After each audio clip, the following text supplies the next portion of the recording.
पिछले दिनों भारतीय जनता पार्टी की नई राष्ट्रीय टीम की घोषणा हो गई। नितिन नवीन की टीम में कई नए सदस्यों को जगह मिली है, कई सारे पुराने चेहरों को बरकरार रखा गया है। इसके बाद अब चर्चा इस बात की है कि मोदी सरकार के तीसरे कार्यकाल का पहला फेरबदल कब होगा। इस फेरबदल में किन नए मंत्रियों को जगह दी जाएगी, यानी किन सांसदों को मंत्री बनाया जाएगा, किसे प्रमोशन मिलेगा, किसे कैबिनेट मंत्री बनाया जाएगा और किसकी छुट्टी हो सकती है। छुट्टी होने वाले मंत्रियों में कई सारे दिग्गज मंत्रियों का नाम भी हो सकता है, ऐसी भी चर्चाएं हैं। तो इस होने वाले मंत्रिमंडल फेरबदल पर ही आज हम विस्तार से बात करने वाले हैं। हमारे साथ केशव जी हैं। केशव जी, सबसे पहले आप हमारे दर्शकों को ये बताइए कि ये फेरबदल कब होगा और ये कितना बड़ा होगा। सबसे पहले तो मैं ये बताऊं कि यह फेरबदल कितना बड़ा होगा। भारतीय जनता पार्टी के करीबी सूत्र हैं हमारे, उनका कहना है कि मोदी सरकार के पिछले 2 कार्यकालों में भी इतना बड़ा फेरबदल नहीं हुआ होगा। देखेंगे, मोदी जी की कोर टीम लगभग वही रहती है जो 2014 में थी, 2019 में भी और 2024 में भी कमोबेश वही रिपीट होते रहते हैं। थोड़े बहुत चेंजेस हुए हैं और जो चेंजेस लाजमी थे, जैसे 2014 की बात करें तो उसमें सुषमा स्वराज थी, उसमें अरुण जेटली थे। अब वो इस दुनिया में ही नहीं है तो फिर मंत्रिमंडल का ही सवाल नहीं होता, लेकिन जो एक कोर टीम थी उनकी वो बनी आ रही थी। 2026 में जो पहला मंत्रिमंडल का विस्तार प्रस्तावित है, बताया जा रहा है कि यह अभूतपूर्व होगा। इससे पहले ऐसा फेरबदल कभी नहीं हुआ है, खासकर मोदी के कार्यकाल में। अब आते हैं कब होगा पर। कब होगा एग्जैक्ट डेट बताना तो बहुत मुश्किल है, लेकिन ऐसा समझा जा रहा है कि आगामी जो 5 राज्यों के विधानसभा चुनाव हैं उनका बिगुल बजने से पहले मंत्रिमंडल का विस्तार हो जाएगा, लोगों को भूमिकाएं दे दी जाएगी और संभावना यह जताई जा रही है कि यह विजयदशमी के आसपास हो सकता है कि मंत्रिमंडल का विस्तार हो, फेरबदल जो भी ऑन पेपर हैं वो हो जाएंगे। बिल्कुल। केशव जी, 2014 में जब मोदी जी पहली बार मई के महीने में प्रधानमंत्री बने थे, उनके पहले शपथ ग्रहण में कुछ चेहरे जो थे वो अभी तक बरकरार हैं। जैसे मैं नाम ले लेता हूं, राजनाथ सिंह पहले गृह मंत्री थे, 2 बार से रक्षा मंत्री हैं। नितिन गडकरी लगातार मंत्री बने हुए हैं। क्या ऐसे मंत्री जो लगातार 12 सालों से पद पर हैं अपने, क्या उन पर भी गाज गिर सकती है? बिल्कुल गिर सकती है। देखिए, चेंज की जहाँ तक बात है, मैंने कहा है कि रेडिकल चेंजेज होंगे, इसमें बहुत सारे बदलाव जरूर देखने को मिलेंगे। सबसे पहले मैं आपको बताता चलूं कि आखिर जो मंत्रिमंडल में फेरबदल का मामला है वो किस आधार पर तय होगा। मोदी सरकार ने जो पैमाना बनाया है उसमें 3 बातों को प्रमुखता दी जा रही है। पहला है चुनाव, एकदम कोट अनकोट मैं कह रहा हूँ, पहला है चुनाव। जो चुनावी राज्य हैं वहाँ का गणित उन्हें साधना है, वहाँ की जनसांख्यिकी पर उन्हें गौर करना है, वहाँ के जो सामुदायिक समीकरण हैं उस पर भी उनको काम करना है। तो चुनाव के मद्देनज़र बहुत सारी चेंजेज होंगे। दूसरा है परफॉर्मेंस, प्रदर्शन। जिन मंत्रियों का प्रदर्शन अपेक्षा के अनुरूप नहीं रहा है उनसे कड़े सवाल होंगे, उनसे रोड मैप, ब्लूप्रिंट पूछा जाएगा और अगर संतोषजनक नहीं लगता है तो ऐसे मंत्रियों को भी बदला जाएगा। और तीसरा है, ये बहुत ध्यान दीजिए वैभव, तीसरा जो पैमाना मोदी सरकार ने बनाया है वो है परसेप्शन।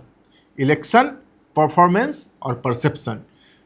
कई मंत्रियों को लेकर के देश के लोगों को इस वक्त लग रहा है कि उनका कामकाज ठीक नहीं रहा है। कईयों पर भ्रष्टाचार के आरोप लगे हैं, कई लोगों पर अलग अलग तरह से काम में प्रभावी नहीं होने की बातें हो रही हैं उनकी। तो अगर लोगों में जिनके खिलाफ एक परसेप्शन बन रहा है, मोदी सरकार उनको बदल करके भी आगामी चुनाव में, विधानसभा चुनाव में एंटी इनकम्बेंसी को कुछ कम करने की कोशिश करेगी, क्योंकि जिन 5 प्रदेशों में चुनाव होने हैं उनमें 4 में भारतीय जनता पार्टी की सरकार है और 5 में क्या, आप 7 में कह लीजिए। बिल्कुल, नवंबर दिसंबर में भी 2 राज्यों में नवंबर में भी जो चुनाव होने हैं उसमें आप चाहे उत्तर प्रदेश की बात करें, उत्तराखंड की बात करें या फिर आप गोवा और मणिपुर की बात करें, तो जो 5 राज्यों के चुनाव होने वाले हैं फरवरी में, अगर पंजाब को छोड़ दें तो बाकी सारे बीजेपी शासित राज्य हैं। और अगर गुजरात और हिमाचल को भी इसमें शामिल कर लेते हैं तो फिर ये आंकड़ा 5-2 का हो जाता है। भारतीय जनता पार्टी वहाँ पर अपने परफॉर्मेंस को बेटर करने के लिए, लोगों में अपनी अपील को बनाए रखने के लिए वैसे चेहरों को मंत्रिमंडल से खारिज कर सकती है जिनको लेकर के पब्लिक में निगेटिव परसेप्शन बन रहा है। बिल्कुल। एक बात और उठ रही है केशव जी कि जैसे भाजपा की जो नई टीम बनी थी, उसको लेकर भी पहले ऐसी चर्चा थी कि बहुत सारे नए नाम आएँगे, खोजा जा रहा है राज्य दर राज्य कि कौन से युवा चेहरों को जगह दी जाएगी, जेन-ज़ी आंदोलन का असर भी खूब दिखेगा। लेकिन बहुत ज़्यादा युवा लोग तो या नए चेहरों को तो नहीं लाया गया। क्या ऐसा नहीं हो सकता कि इस बार भी मोदी सरकार में जितनी बातें हो रही हैं, उतने स्तर पर बदलाव ना हो? नहीं, देखिए, संगठन का की जहाँ तक बात है, तो संगठन में पर्याप्त अनुभव भी चाहिए। संगठन बिल्कुल। चलाना सरकार चलाने से कहीं ज़्यादा कठिन काम होता है, क्योंकि संगठन की ही जिम्मेवारी होती है चुनाव जिताने की। सरकार तो सिर्फ घोषणाओं पर चलती है। बिल्कुल। लेकिन बीजेपी की जो सबसे बड़ी शक्ति रही है, वो उनके सरकार में नहीं रही है, वह उनके संगठन में रही है। और ये बीजेपी का संगठन है जिसमें प्रधानमंत्री मोदी कहते हैं कि नितिन नवीन मेरे बॉस हैं। तो आप ये समझिए, भारतीय जनता पार्टी का एक सर्वोच्च पदाधिकारी भी कल एक सामान्य कार्यकर्ता की तरह अगर आपको किसी चुनावी राज में पोस्टर और बैलेट बांटता हुआ दिख जाए, तो आप आश्चर्य मत कीजिएगा। यह बिल्कुल। भारतीय जनता पार्टी के संगठन की ताकत है। तो भारतीय जनता पार्टी की जो सबसे मजबूत इकाई है, वह उनका संसदीय बोर्ड है, वह उनका संगठन है। और संगठन में युवाओं का प्रतिनिधित्व तो है ही। अगर खुद राष्ट्रीय अध्यक्ष की बात करें तो वो भी युवा कहे जाते हैं, ऋतुराज सिन्हा हैं। संतुलन है, ऐसा नहीं है कि हाँ, ये जिस तरह की उम्मीद की जा रही थी, जेन-ज़ी वाला मामला उछला था, बताया जा रहा था कि भारतीय जनता पार्टी की मशीनरी जेन-ज़ी मामले को टैकल करने में बुरी तरह नाकामयाब रही है। तो उसको देखते हुए लग रहा था कि और ज़्यादा युवाओं को जगह मिलेगी। वैसा कुछ देखने को नहीं मिला। लेकिन युवाओं का प्रतिनिधित्व है, महिलाओं का भी अपेक्षाकृत अच्छा प्रतिनिधित्व है।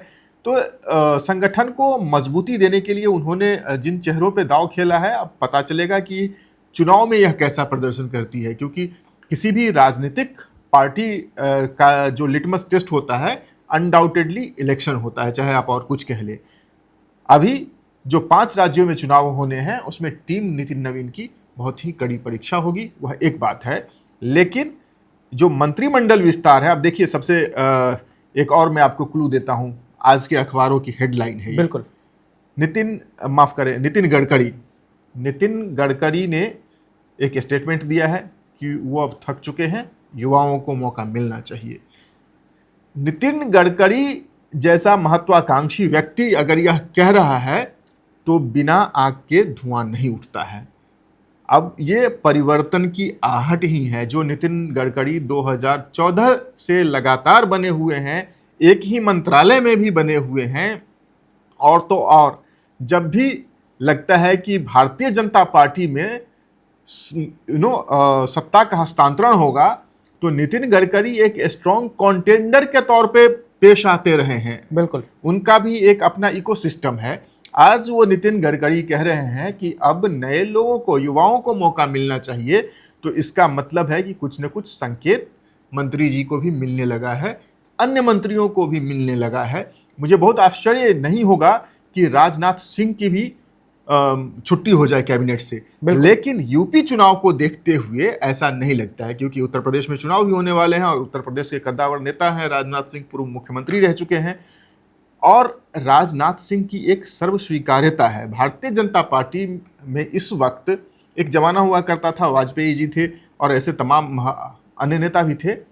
इस वक्त राजनाथ सिंह ही एकमात्र ऐसे नेता हैं भारतीय जनता पार्टी में जिनकी अक्रॉस पार्टी लाइन स्वीकार्यता है। और अलग अलग ग्रुप्स में भी, चाहे वो कामगारों का ग्रुप हो, किसानों का ग्रुप हो, उसमें राजनाथ सिंह को जिम्मेदार समझा जाता है। आपको याद होगा, जब किसानों का आंदोलन चल रहा था तो किसान समूह बार बार राजनाथ सिंह से बात करवाने की जिद कर रहे थे, यहां तक कि वो कृषि मंत्री नरेंद्र तोमर से बात करके भी संतुष्ट नहीं थे। तो सरकार के संकट मोचक के तौर पर भी राजनाथ सिंह की भूमिका है। 75 के एज ब्रैकेट में वो आ गए हैं। मुझे आश्चर्य नहीं होगा कि अगर उन्हें भी बदल दिया जाता है। हालांकि 75 वाला फॉर्मूला प्रधानमंत्री मोदी के साथ ही वो डिफाई हो गया है, लेकिन चेंजेस बहुत सारे होंगे। बिल्कुल। राजनाथ जी को लेकर एक बात और कही जाती है कि उनके जो बेटे हैं पंकज सिंह, 2 बार के विधायक हैं नोएडा विधानसभा सीट से, उन्हें यूपी सरकार में मंत्री इसलिए नहीं बनाया जा रहा है क्योंकि राजनाथ केंद्र में मंत्री हैं और बाप और बेटे दोनों मंत्री बन जाएंगे तो बीजेपी के लिए वो जो उनका वंशवाद वाला जो पूरा नैरेटिव होता है उसको बड़ा धक्का लगेगा। तो ये भी हो सकता है कि पंकज को उत्तर प्रदेश विधानसभा में मंत्री बनाया जाए सरकार में, और उधर से पिताजी को रिटायर करके कोई सम्मानजनक पोस्ट दे दी जाए, चाहे राज्यपाल या कोई और बड़ा संवैधानिक पद। ऐसी भी चर्चाएं चलती रहती है। देखिए, राज्यपाल बनना राजनाथ सिंह का डिमोशन होगा। बिल्कुल। आपको मैं याद दिलाता चलूं कि राज्यपाल गृह मंत्री को रिपोर्ट करते हैं, और राजनाथ सिंह इस देश के गृह मंत्री रह चुके हैं 2014 से 2019 तक। तो हालांकि ऐसा नहीं है, बूटा सिंह भी गृह मंत्री रहे थे कांग्रेस की सरकार में, उसके बाद अलग अलग राज्यों में, बिहार में भी वो राज्यपाल रहे हैं, लेकिन राजनाथ सिंह का जो कद है इस वक्त पार्टी में, इतने सारे बड़े अनडाउटेडली नंबर 2 रहे हैं। और हमें भूलना नहीं चाहिए कि राजनाथ सिंह की अध्यक्षता में ही नरेंद्र मोदी जी की पहली सरकार चुनकर आई थी केंद्र में। 2 बार वो बीजेपी के राष्ट्रीय अध्यक्ष रह चुके हैं, गृह मंत्री रह चुके हैं, 2 बार से रक्षा मंत्री हैं, उत्तर प्रदेश जैसे राज्य के मुख्यमंत्री रह चुके हैं, यानी पद तो उनका कद काफी बड़ा है।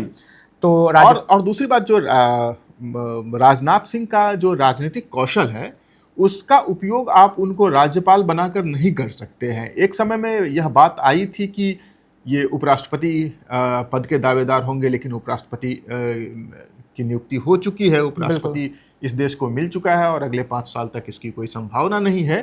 तो फिलहाल तो हम यह मानकर चलें कि इस बार के कैबिनेट रिशफल में राजनाथ सिंह की छुट्टी नहीं हो रही है। बिल्कुल। और अगर होगी भी तो उनका समायोजन कैसे किया जाएगा, उनको कैसे किसी और पद देखिए, स्वास्थ्य तो उनका बहुत ठीक है अभी, वो एक स्वस्थ व्यक्ति हैं, लगातार सक्रिय हैं, तो उनको कौन सी और जिम्मेदारी दी जाए कि जिससे उनके समर्थकों के बीच अपमान नहीं हुआ है उनका, ये वाला नैरेटिव, ये वाला मैसेज ना जाए। केशव जी, 2-3 और नामों पर बात कर लेते हैं। जैसे क्या देश को नया वित्त मंत्री मिल सकता है? विदेश मंत्री का कामकाज क्या ठीक है? संतुष्ट है मोदी जी उनके कामकाज को लेके? विदेश मंत्री की जहाँ तक बात है तो मुझे लगता है कि विदेश मंत्री एस जयशंकर बने रहेंगे। हालांकि कुछ अन्य नामों की चर्चा भी होने लगी है, लेकिन साउथ ब्लॉक अभी भी एस जयशंकर को लेकर काफ़ी आशावान है। और अगर परफॉर्मेंस की बात करें तो मोदी सरकार के कुछ गिने चुने मंत्रियों में एस जयशंकर का भी नाम आता है। परसेप्शन वाइज ऐसा लग रहा है लोगों को कि ये ट्रंप को उसी की भाषा में जवाब देते हैं, चाइना के आंख में आंख डालकर बातें करते हैं। परसेप्शन के मामले में एस जयशंकर को ग्रीन सिग्नल मिल रहा है, और परफॉर्मेंस भी उनका अबव द लाइन रहा है। तो ऐसा लग रहा है कि इस फेरबदल में वो भी अपनी जगह बचा लेंगे। बिल्कुल। वित्त मंत्री निर्मला सीतारमण, हाँ, इन पर बहुत सारी आशंकाएं हैं। क्या निर्मला सीतारमण को बदला जाएगा? और इस बात की प्रबल संभावना भी है। अगर निर्मला सीतारमण को बदला जाता है, क्या मंत्रिमंडल से ही उनकी छुट्टी हो जाएगी या फिर विभागों में फेरबदल किए जाएंगे? हालांकि यह बात अनुमान की ही है, लेकिन मुझे लगता है कि पीयूष गोयल संभवतः, मैं नाम ले रहा हूं, अपना बेट खेल रहा हूं। बिल्कुल। मैं यहाँ पर मंत्रालय तय नहीं कर रहा है, ये डिस्क्लेमर मैं ऐड कर दूं। पीयूष गोयल की बहुत दिनों से उनकी एक महत्वाकांक्षा भी है, और मैं कहूँ तो उनकी योग्यता भी है। आपको मैं बता दूं कि जिस समय अरुण जेटली इस देश के वित्त मंत्री हुआ करते थे और असमय वो बीमार हो गए और फिर वो हमारे साथ नहीं है इस वक्त,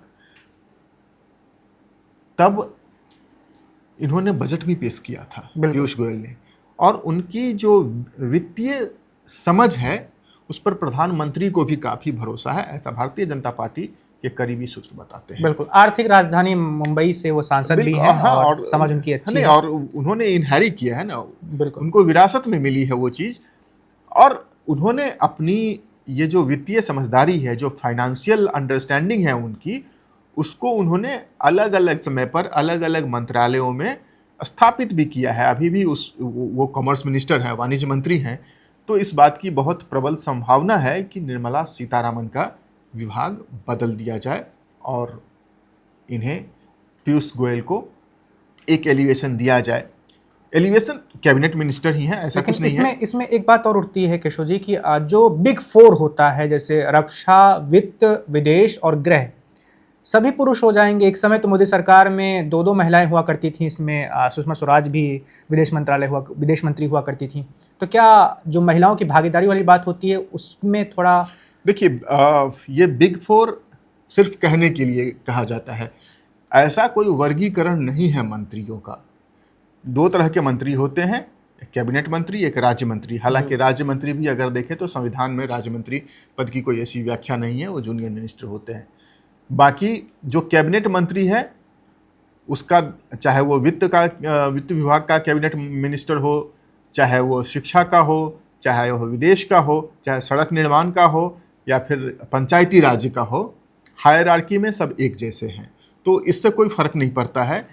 हाँ, अब ये देखने वाली बात होगी कि अगर निर्मला सीतारमण की मंत्रालय से छुट्टी होती है, कैबिनेट से ही छुट्टी हो जाती है, मंत्रिपरिषद से उनकी छुट्टी हो जाती है, माफ करें मंत्रालय नहीं, तो फिर किस नए महिला चेहरे को बिल्कुल, क्योंकि स्मृति ईरानी भी अभी मंत्रालय में नहीं है, मंत्री नहीं है, मंत्री नहीं है और मंत्री रहेंगी भी नहीं, क्योंकि भारतीय जनता पार्टी में एक व्यक्ति एक पद की अगर प्रथा का सम्मान किया जाएगा तो उन्हें अभी अभी महासचिव बनाया गया है, और महासचिव बनाकर उत्तर प्रदेश जैसे महत्वाकांक्षी राज्य का कार्यभार उन्हें दिया गया है। तो इसलिए लगता नहीं है कि स्मृति ईरानी की अभी एंट्री होगी, लेकिन और भी चेहरे हैं भारतीय जनता पार्टी के खेमे में। बहुत सारी अच्छी महिला नेत्री भी हैं और उन्होंने अपने नेतृत्व क्षमता का भी परिचय पास्ट में दिया है। कई सारे चर्चाएं वित्त मंत्रालय के लिए एक और कॉन्टेंडर की बात हम यहाँ पर कर लें, उनका भी नाम कई बार आया गया है, शक्तिकांता दास। बिल्कुल, क्योंकि नरेंद्र मोदी जी की जो सरकार चल रही है, इसमें नौकरशाहों पर बहुत ज़्यादा भरोसा जताया जाता रहा है। उसी कड़ी में यह संभव है कि वित्त मंत्रालय की जिम्मेदारी शक्तिकांता दास को दे दी जाए। बिल्कुल, कुछ नए और युवा चेहरों को भी लाया जा सकता है, ऐसी चर्चा है। जैसे अभी महिला मंत्रियों की हम बात कर रहे थे, क्या बांसुरी स्वराज को मुख्य मंत्री बनाया जा सकता है केंद्र का? अनुराग ठाकुर की क्या वापसी हो सकती है? अनुराग ठाकुर की वापसी पक्का है। जैसा बताया जा रहा है कि हिमाचल प्रदेश में चुनाव भी हैं और अनुराग ठाकुर आएंगे वापस। उन्होंने खुद को साबित भी किया है। कैंपेनर भी चाहिए भारतीय जनता पार्टी को, तो अनुराग ठाकुर की वापसी हो सकती है, वो पक्का है, पक्की मानी जा रही है। बांसुरी स्वराज को, अगर मुझे लगता है कि निर्मला सीतारमण की अगर मंत्रिपरिषद से छुट्टी होती है तो बांसुरी स्वराज की एंट्री हो सकती है। बांसुरी स्वराज को पहली बार आएंगी, राज्य मंत्री बनाया जा सकता है। और उत्तर प्रदेश से, बांसुरी स्वराज दिल्ली से हैं, बिल्कुल, उत्तर प्रदेश से एक और चर्चित नाम है, और यूपी के जो मुख्यमंत्री हैं योगी जी, उनके इलाके से आते हैं, पंकज चौधरी। बिल्कुल, पंकज चौधरी काफ़ी दिनों से बतौर राज्य मंत्री काम कर रहे हैं। उनके एलिवेशन की बात चल रही है। उन्हें या तो राज्य मंत्री स्वतंत्र प्रभार का दर्जा दिया जा सकता है, या फिर उन्हें कैबिनेट में लाया जा सकता है और बांसुरी स्वराज को जूनियर मिनिस्ट्री मिल सकती है। ऐसे परम्यूटेशन कॉम्बिनेशन पर चर्चा हो रही है पावर सेक्टर्स में। बिल्कुल। सहयोगियों की बात कर लेते हैं। एकनाथ शिंदे वाली शिवसेना के अब 13 सांसद हो चुके हैं, 6 सांसद उद्धव ठाकरे वाली पार्टी के उनके पार्टी में आ चुके हैं। क्या इनाम दिया जाएगा इसका? एकनाथ शिंदे के बेटे श्रीकांत शिंदे को क्या मंत्री बनाया जा सकता है? रालोद के जो मुखिया है जयंत चौधरी, क्या उनका प्रमोशन हो सकता है क्योंकि उत्तर प्रदेश में चुनाव है? बिहार की बात करें, क्या जेडीयू के जो मंत्री हैं यही बरकरार रहेंगे या उनमें से भी कुछ फेरबदल हो सकता है, नए नाम आ सकते हैं, पुराने को ड्रॉप किया जा सकता है? सहयोगियों को लेकर क्या चर्चाएं चल रही हैं?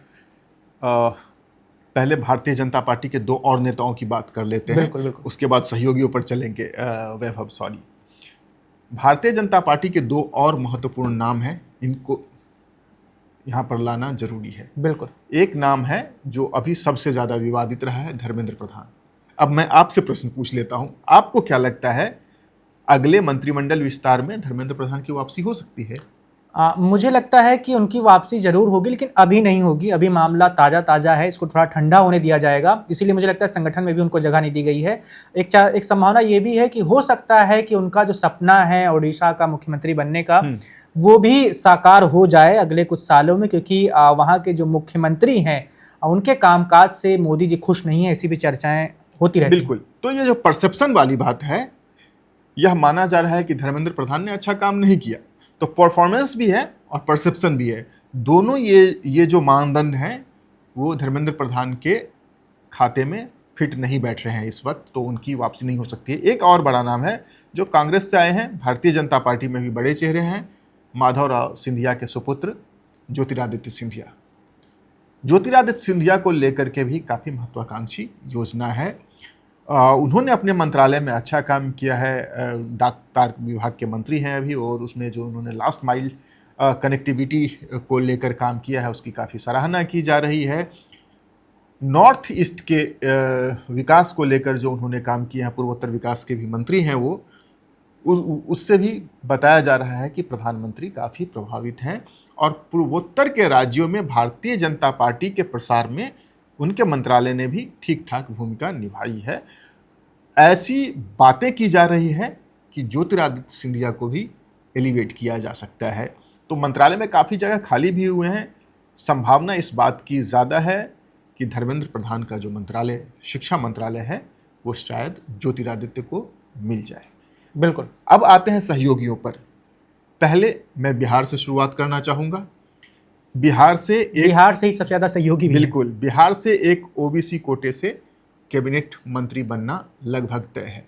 अब यह कौन होगा, नीतीश कुमार खुद होंगे या कोई और, यह देखने वाली बात होगी। समय आने पर यह पता चल जाएगा। इस बारे में जैसे ही मुझे और जेडीयू सूचना के मिलेगी। जो ये मंत्री हैं ललन सिंह और रामनाथ ठाकुर, इनका कामकाज कैसा है केंद्र में?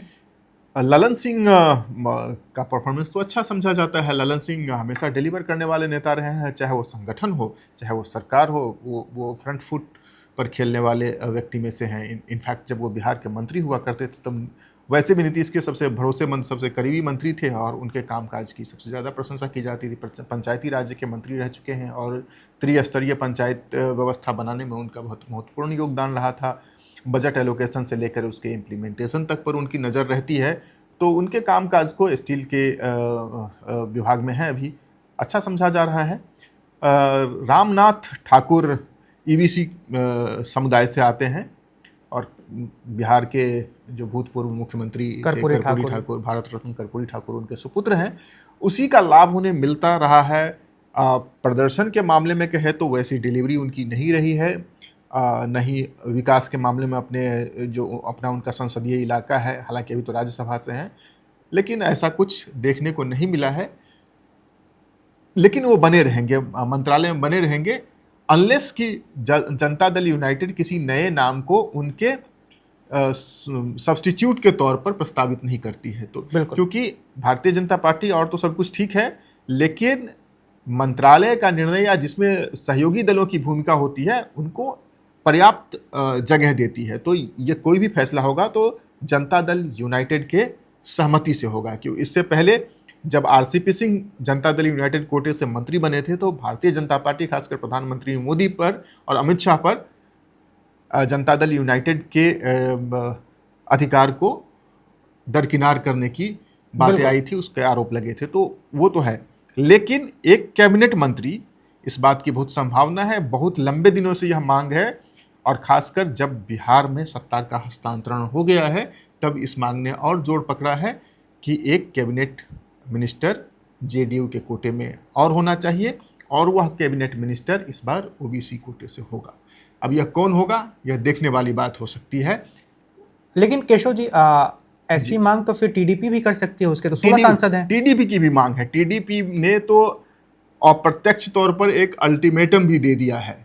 हालांकि मैं आपको बता दूं कि इस वक्त भारतीय जनता पार्टी और तेलुगु देशम पार्टी के रिश्ते बहुत अच्छे नहीं चल रहे हैं और कहा तो ये भी जा रहा है कि भारतीय जनता पार्टी के इशारे पर आंध्र प्रदेश सरकार के जो दूसरे साझेदार हैं, पावर स्टार पवन कल्याण, वो इस वक्त चंद्रबाबू नायडू की सरकार में वैसी भूमिका नहीं निभा रहे हैं, सरकार को कोऑपरेट नहीं कर रहे हैं।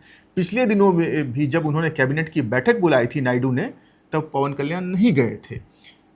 उसी से नाराज होकर चंद्रबाबू नायडू ने केंद्र सरकार को अल्टीमेटम भेजा है। लेकिन सब दिन होत न एक समान। एक वक्त था जब सत्ता की चाबी लग रहा था नीतीश कुमार और चंद्रबाबू नायडू के पास है, वह वक्त अब बदल चुका है। भारतीय जनता पार्टी ने रातों रात तृणमूल के 20 सांसद अक्वायर करके नए सहयोगी तैयार कर लिए हैं। तो अब वैशाखी का भार बट गया है, वह केवल चंद्रबाबू नायडू के कंधों पर टिकी सरकार अब नहीं रही है। तो केंद्र सरकार भी अपना समय ले रही है। अब खतरा चंद्रबाबू नायडू की आंध्र सरकार पर है। अगर पवन कल्याण समर्थन वापस लेते हैं तो ये कैसे वहाँ पर मेजॉरिटी प्रूव कर पाएंगे, और अगर मेजॉरिटी नहीं प्रूव करेंगे तो क्या सरकार गिर जाएगी और वहाँ पर राष्ट्रपति शासन होता है तो किसका शासन होगा, यह बताने की आवश्यकता तो नहीं है। तो चंद्रबाबू नायडू इस वक्त बहुत ज़्यादा बार्गेनिंग पोजीशन में नहीं है, लेकिन उन्होंने भी अपनी मांग आगे रख दी है। उन्हें भी एक और मंत्रालय चाहिए और हो सकता है कि चंद्रबाबू नायडू के बेटे को भी मंत्रालय में जगह मिल जाए। भारतीय जनता पार्टी ऐसे उपकार करती रहती है सहयोगी दलों पर। तो ये एक बिहार की बात हो गई, एक दक्षिण की बात हो गई। अब चलते हैं उत्तर प्रदेश में, जो इस देश का सबसे बड़ा सूबा भी है बिल्कुल। और चुनावी राज्य भी है। जयंत चौधरी का कद बढ़ना तय है, क्योंकि उनकी चुनावी अनिवार्यता भी है भारतीय जनता पार्टी के लिए। बिल्कुल। खासकर पश्चिमी उत्तर प्रदेश में जयंत चौधरी निर्णायक हो सकते हैं। जिस प्रकार 2024 के लोकसभा चुनाव में अखिलेश और कांग्रेस ने हाथ मिलाकर भारतीय जनता पार्टी को उनके मांद में जाकर पटकनी दी है, वो इंटिमिडेटिंग जरूर है भारतीय जनता पार्टी के लिए। भारतीय जनता पार्टी ऐसा कोई भी काम नहीं करना चाहेगी जो रिस्की हो। पश्चिमी उत्तर प्रदेश की जो डेमोग्राफी है उसमें आज भी एक फैक्टर है जयंत चौधरी। बिल्कुल। और इस फैक्टर को भारतीय जनता पार्टी ने 2024 के लोकसभा चुनाव में अच्छी तरह से आजमाया है। आप ये सोचिए कि अगर जयंत चौधरी बीजेपी के पाले में नहीं होते तो क्या यह जो संख्या दिख रही है 240 की, यह संभव और थी? भी बुरा हाल हो सकता था। यह बीजेपी भी जानती है और जयंत भी जानते हैं। तो चौधरी साहब का कद बढ़ना तय है। अब उन्हें विभाग कौन सा मिलता है यह देखना होगा। संभावना है कि उन्हें भी कुछ अच्छा विभाग ही मिलेगा जिसके यूपी के चुनाव में भूमिका हो सकती है। बिल्कुल। महाराष्ट्र पर भी चर्चा कर लेते हैं। यूपी के बाद 48 लोकसभा सीटों के साथ और दूसरा सबसे बड़ा राज्य है लोकसभा की सीटों की बात करें तो। शिंदे की पार्टी के नेता और कल्याण लोकसभा सीट से सांसद हैं श्रीकांत शिंदे, वो शिंदे के बेटे भी हैं। क्या उन्हें केंद्रीय मंत्री बनाया सकता है? एकनाथ शिंदे 2024 से ही पैडलिंग कर रहे हैं श्रीकांत शिंदे को मंत्रालय में शामिल कराने को लेकर के। लेकिन मैं बहुत कैटेगरिकली बोल रहा हूं, इस वक्त भारतीय जनता पार्टी के जो तमाम राज्यों में मुख्यमंत्री हैं, आपको कौन सबसे कद्दावर मुख्यमंत्री लगता है?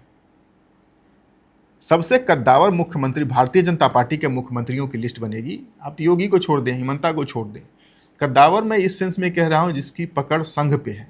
बिल्कुल। तो वो है देवेंद्र फडणवीस। और जब तक देवेंद्र फडणवीस नहीं चाहेंगे तब तक श्रीकांत शिंदे मंत्री नहीं बनेंगे। पिछले कुछ दिनों से एकनाथ शिंदे और देवेंद्र फडणवीस के बीच अच्छी केमिस्ट्री नहीं है, ऐसा बताया जा रहा है।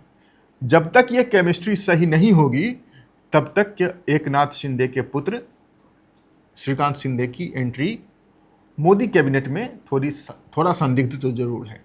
हो सकता है कि अब केमिस्ट्री ठीक हो गई हो तो इनको एंट्री मिल जाएगी। लेकिन अगर एकनाथ शिंदे के बेटे को जगह ना भी मिले तो शिवसेना शिंदे कोटे से 2 कैबिनेट मंत्री की डिमांड की जा रही है।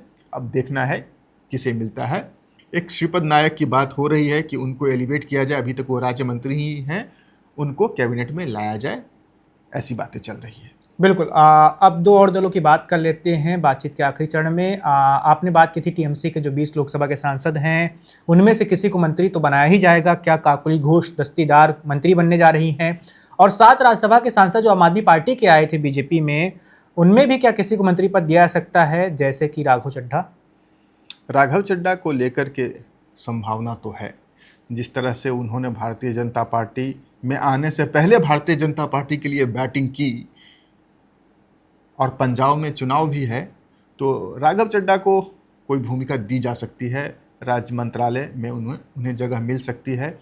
देखना पड़ेगा लेकिन, क्योंकि संभावना यह भी जताई जा रही थी कि जो संगठन में फेरबदल होने वाले हैं उनमें अगर युवाओं को तरजीह दी जा रही है तो राघव चड्ढा भी एक प्रोमिनेंट यूथ फेस हैं जो आम आदमी पार्टी में बहुत ज़्यादा कामयाब रहे हैं, बहुत लोकप्रिय रहे हैं, भारतीय जनता पार्टी के पाले में आ गए हैं, तो बीजेपी उनका इस्तेमाल करेगी संगठन में। बहरहाल संगठन में उन्हें जगह नहीं मिला है, संभव है कि सरकार में उन्हें लाया जा सकता है। राघव चड्ढा के चांसेस हैं, लेकिन कोई भी चांस हमेशा 50-50 ही होता है। बिल्कुल। टीएमसी के बारे में? टीएमसी से देखिए, बंगाल से ऑलरेडी मिनिस्टर हैं इस वक्त केंद्र में, तो मुझे नहीं लगता है कि टीएमसी के किसी नेता को फिलहाल मोदी मंत्रिमंडल में जगह मिलने जा रही है। टीएमसी से जो 20 सांसद निकले हैं, अभी उनकी विश्वसनीयता नहीं परखी गई है। बिल्कुल। और यह बहुत जल्दबाजी होगी। हालांकि उसमें काफ़ी कद्दावर नेता हैं, योग्य नेता भी हैं। किसी को भी मंत्री बनाना तो प्रधानमंत्री का विशेषाधिकार है, ऐसी कोई योग्यता निर्धारित नहीं है। लेकिन संभव है कि काकुली, घूस दस्तीदार, या फिर मुझे तो लगता है सायोनी घोष को भी मंत्रालय में लाया जा सकता है। जिस युवा तरह चेहरा है, बिल्कुल। हाँ, युवा चेहरा है और जो उनकी वाचन शैली है, एक इम्प्रेसिव पर्सनालिटी हैं, और पिछले कुछ दिनों से प्रधानमंत्री मोदी के साथ उनकी जिस तरह की ट्यूनिंग देखी जा रही है, कई सारे कयासों को बल मिलता है। लेकिन मुझे लगता है कि फिलहाल इस मंत्रिमंडल विस्तार में पश्चिम बंगाल से शायद किसी नए चेहरे को जगह ना मिले। बिल्कुल। तो ये रही हमारी पूरी चर्चा, हमारी पूरी बातचीत मोदी सरकार के जो आगामी मंत्रिमंडल के फेरबदल हो सकता है उस पर, किन मंत्रियों को जगह दी जा सकती है, किन का प्रमोशन हो सकता है, अलग अलग राज्यों की कहानी हमने आपको विस्तार से बताई, क्या संभावनाएं बन सकती हैं। ये सिर्फ संभावनाओं की बात थी। हकीकत में क्या होगा ये सिर्फ दो ही लोग जानते हैं, एक नरेंद्र मोदी जी, एक अमित शाह जी, जो ही तय करते आए हैं कि बीजेपी और मोदी सरकार में क्या कुछ होगा। तो देखते हैं कब ये फेरबदल होता है और कौन से मंत्री सच में मोदी सरकार के साथ आते हैं। Subscribe to One India and never miss an update. Download the One India app now.